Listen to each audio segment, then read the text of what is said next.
Trump's plan to replace the Affordable Care Act appears to be in critical condition tonight. The House of Representatives is scheduled to vote on the controversial measure Thursday, but tonight it appears that Republicans do not have enough votes to pass it. And Mr. Trump is now threatening members of his own party to get behind it or else. KCAL9 political reporter Bryan is following these late developments tonight and has the latest now.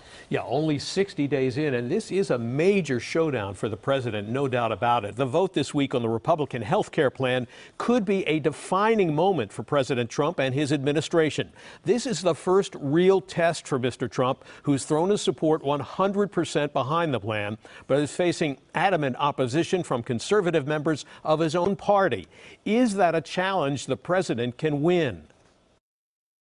Anything happen, I'm gonna die. If you ever doubted the stakes in getting health care coverage right, then retired Chicago taxi driver Leslie Durand, who suffers from heart disease and has now recovered from quadruple bypass surgery last year, can set the record straight. Not only me, many others. We had a great meeting, and I think we're going to get a winner vote. We're going to have a real winner. The political stakes are high for President Trump as well, and he's pulling out all the stops to get enough Republican votes on Thursday to pass the American health care plan onto the Senate, the Republican replacement for Obamacare. Cal State LA professor emeritus Jaime Regalado says if President Trump loses this battle, he will be seen by many as a failure in the policy front. He's going to be a far weakened president in the eyes of almost everyone, and including some of his supporters, which he can't really afford to lose this early. And what it'll also do is signal that he can be defeated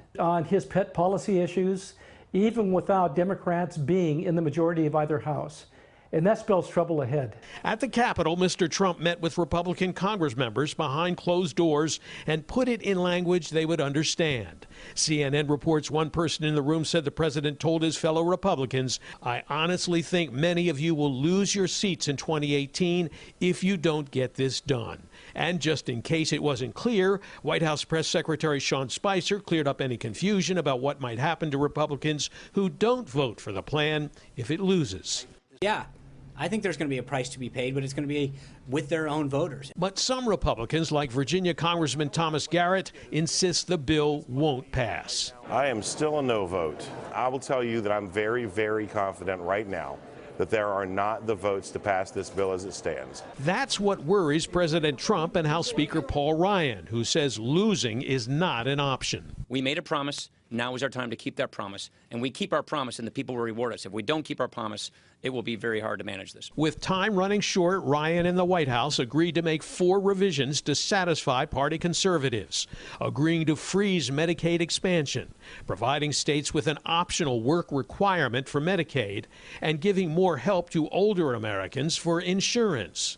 But Republican Congressman Rand Paul, who also says he will vote no, says it does nothing to give consumers more power over prices. I want the insurance company executives to come on bended knee to the consumer.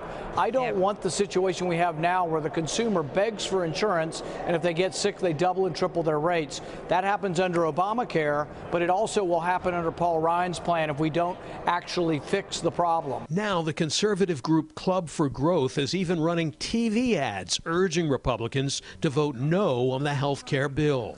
Now Congress is pushing Ryan Care, a bad idea doubling down on disaster.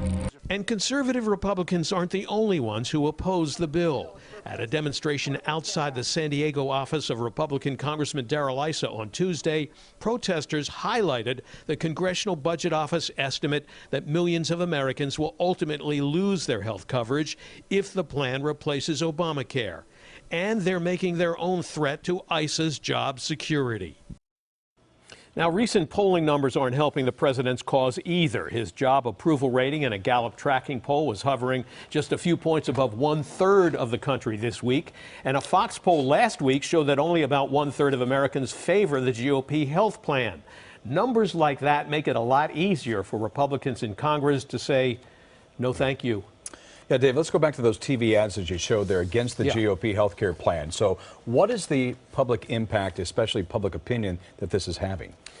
You know, it's hard to know exactly because there's so many things at work. There's so many factors impacting this issue. The Club for Growth, which is running those ads, and another conservative group, Heritage Action for America, are dead set against this bill. Now, the importance of that is these groups have a lot of money and support from conservatives, and that matters because it weakens the Trump administration's thinly veiled threats to possibly campaign against those Republicans who vote against the health care bill this week. That gives the Republicans who vote no some protection from the White House if it comes to that in 2018. Jeff, back to you.